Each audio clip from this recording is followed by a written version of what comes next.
Lo que estás a punto de escuchar no es ficción. Son los últimos capítulos de una historia real que dejó cicatrices para siempre. Si sobreviviste a la primera parte, prepárate, porque lo peor apenas comienza. El amanecer no trajo paz completa al apartamento de Isabel Morales. Aunque la sombra había desaparecido, la sensación de vigilancia permanecía. Cada crujido del piso, cada parpadeo de la luz le recordaba que lo que habían enfrentado no había sido un simple accidente ni un juego de su imaginación. Clara, a su lado, compartía la misma inquietud. Aunque la figura oscura había desaparecido físicamente, la marca psicológica permanecía, más profunda y persistente que cualquier herida visible. Decidieron reforzar la seguridad del apartamento. Cerraduras más robustas, cámaras en cada habitación, alarmas conectadas a sus móviles y hasta sensores de movimiento. Isabel sentía que debía estar preparada, que cualquier descuido podía traer de vuelta la presencia que las había atormentado. Pero incluso con todas esas medidas, la sensación de miedo no desaparecía. La sombra había jugado con sus mentes, y ahora, incluso en la luz del día, cada rincón parecía esconder un secreto. Una semana después, Isabel recibió una carta sin remitente. Era un sobre viejo, amarillento, con su nombre escrito con tinta irregular. Al abrirlo, encontró palabras cortas y precisas. No creas que ha terminado. Te observo siempre. El pánico la hizo temblar. Clara estaba a su lado y la consoló, pero ambas sabían que la amenaza no se limitaba al apartamento. Diego Herrera, o quienquiera que hubiera creado la ilusión de la sombra, había encontrado la manera de extender el miedo más allá de lo físico. La paranoia se instaló nuevamente, y cada sonido del vecindario o golpe de puerta era motivo de alarma. Isabel decidió que era hora de investigar a fondo. Pasó días recopilando información sobre el pasado del edificio, los antiguos inquilinos y cualquier registro de sucesos extraños. Descubrió que varias mujeres habían reportado incidentes similares, sombras inexplicables, susurros en la noche, objetos moviéndose solos. Todo apuntaba a un patrón, y el nombre de Diego Herrera surgía una y otra vez en los registros policiales y testimonios de vecinos. Clara la acompañaba constantemente. Las noches se volvieron vigilias interminables, y aunque ambas sabían que la figura no podía lastimarlas físicamente, el terror psicológico era más fuerte que nunca. Cada sombra, cada crujido, cada parpadeo de luz las mantenía alerta, como si un depredador invisible acechara siempre. Una noche, mientras revisaban grabaciones recientes, Isabel vio algo que la heló de nuevo. La silueta alta y oscura se movía por la sala, y esta vez parecía tangible. Los objetos se desplazaban a su alrededor, como si la figura los empujara con fuerza invisible.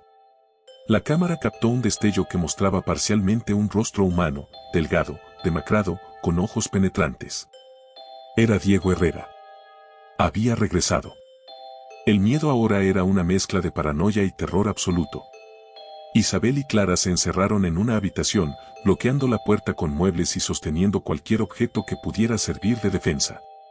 Los ruidos crecieron en intensidad, golpes, susurros, pasos que parecían acercarse y alejarse simultáneamente. Era como si la figura jugara con la percepción del tiempo y el espacio, doblando la realidad a su favor. Decidieron enfrentar el miedo directamente. Tomaron una linterna potente y avanzaron hacia la sala. La sombra se definía más claramente. Diego Herrera estaba allí, observándolas, manipulando la luz y las sombras para maximizar el terror. Su voz era baja pero clara. Isabel, sabía que regresarías a enfrentarme. Isabel, con el corazón en la garganta, respondió con voz firme. No tienes poder sobre nosotras. Aprovechando un instante de distracción, Clara arrojó un candelabro hacia un lado, mientras Isabel encendía otra linterna directamente hacia la figura. La intensidad de la luz pareció hacer retroceder a Diego. Por primera vez, Isabel sintió que tenía una oportunidad de recuperar el control. En ese momento, escucharon sirenas lejanas. Vecinos alertados por las alarmas que habían instalado previamente habían llamado a la policía. Diego intentó escapar, pero antes de lograrlo, Isabel y Clara lo inmovilizaron con la ayuda de los vecinos hasta que llegó la policía. La figura que tanto miedo les había causado finalmente fue controlada. Sin embargo, el impacto psicológico seguía presente. Isabel revisó todas las grabaciones y evidencias, comprendiendo cómo Diego había manipulado luces, sombras, sonidos y hasta su percepción del espacio para crear la ilusión de un ente sobrenatural. Cada detalle estaba calculado para infundir miedo y desesperación. Lo que parecía una figura sobrenatural era, en realidad, el producto de un ser humano obsesionado y meticuloso. Con el paso de los días, Isabel y Clara comenzaron a recuperar la normalidad, aunque las cicatrices emocionales permanecieron. Cada sombra que se movía demasiado rápido, cada crujido inesperado y cada luz parpadeante las hacía recordar aquella pesadilla. Pero esta vez sabían que habían sobrevivido, que su valentía había prevalecido frente a un terror que parecía imposible de superar. Isabel escribió sobre su experiencia, dejando constancia de cada detalle, cada noche de miedo, cada enfrentamiento con la figura oscura que resultó ser humana. Publicó su relato para alertar a otros, advirtiendo sobre el poder del miedo y cómo la mente humana puede ser manipulada hasta quebrarla. Clara y Isabel aprendieron a vivir con la memoria del terror. Cada sonido extraño, cada sombra repentina, era un recordatorio de lo que habían enfrentado. Pero también se convirtió en símbolo de su resiliencia, de la fuerza que habían encontrado en medio del miedo más absoluto. Finalmente, una noche clara, Isabel miró por la ventana y respiró profundamente. El apartamento estaba en silencio, y aunque la sombra nunca había sido real en términos sobrenaturales, el miedo había dejado una marca imborrable. Las semanas siguientes trajeron cierta calma, pero Isabel y Clara sabían que la experiencia había dejado una huella profunda. Cada noche, cuando el viento soplaba entre los edificios o cuando las luces titilaban, ambas recordaban los momentos de terror absoluto que habían vivido. Sin embargo, el tiempo también traía claridad, comprendieron que lo que habían enfrentado, aunque aterrador, tenía explicación humana. La figura oscura, la sombra que parecía sobrenatural, era en realidad producto de la obsesión y la planificación de Diego Herrera. Isabel decidió documentar todo con minuciosidad. Revisó todas las grabaciones, anotó cada detalle y reconstruyó los eventos con Clara. La intensidad de sus emociones se reflejaba en cada línea que escribía, el miedo, la ansiedad, la sensación de impotencia, pero también la valentía y la determinación. Cada palabra escrita era una manera de procesar lo ocurrido, de transformar el terror en algo que pudiera comprender y, en cierta medida, controlar.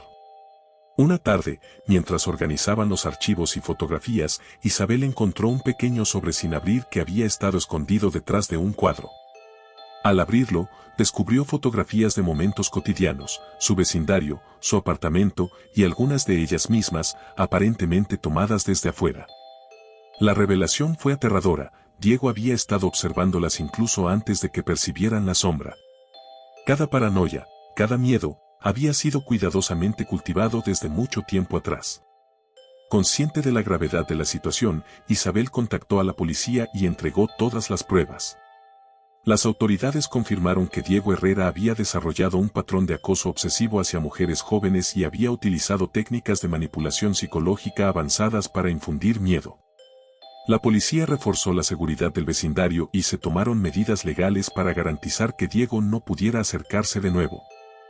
A pesar de la intervención legal, el miedo persistía de manera interna. Isabel y Clara experimentaban sobresaltos ante cualquier sonido inesperado, y las sombras proyectadas por la luz seguían generando incomodidad.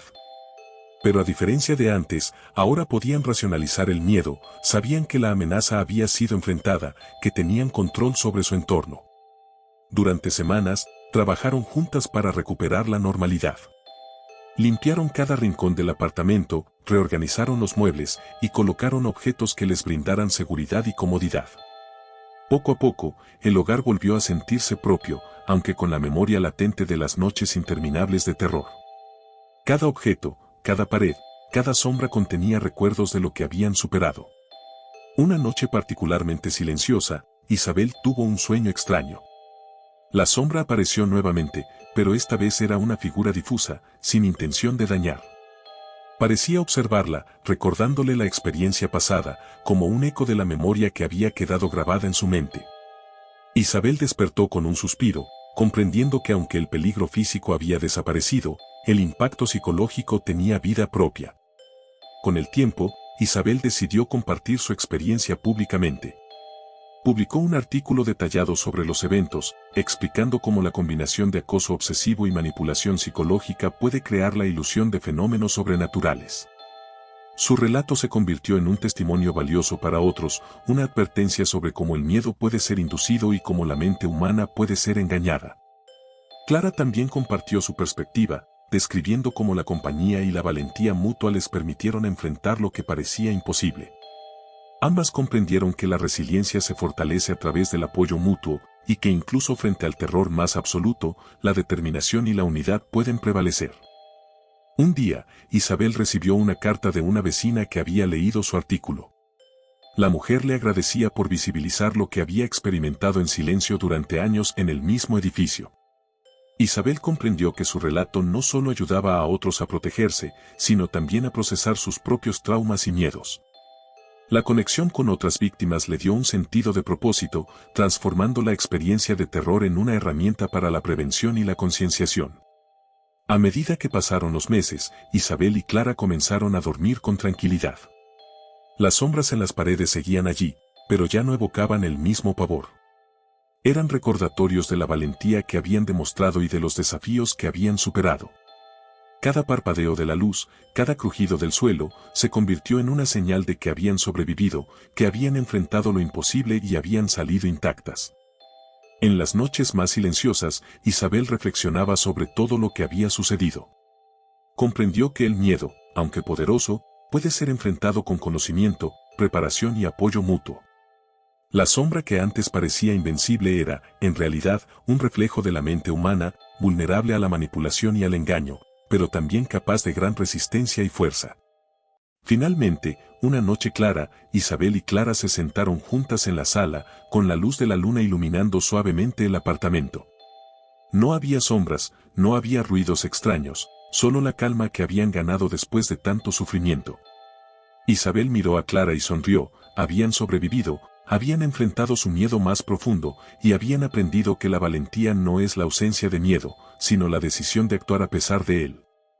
El apartamento, testigo de tanto terror, se convirtió en símbolo de resiliencia. Cada pared, cada objeto, cada sombra era un recordatorio de que habían sobrevivido a lo inimaginable y que, aunque el miedo siempre podría regresar en forma de recuerdo, ya no tendría el poder de paralizarlas. Ahora ya conoces la verdad detrás del apartamento de las sombras. Una historia real que demuestra que, a veces, los monstruos no solo viven en nuestras pesadillas. Gracias por acompañarnos en este viaje oscuro. Nos vemos en el próximo relato, solo, en Eternos Regresos.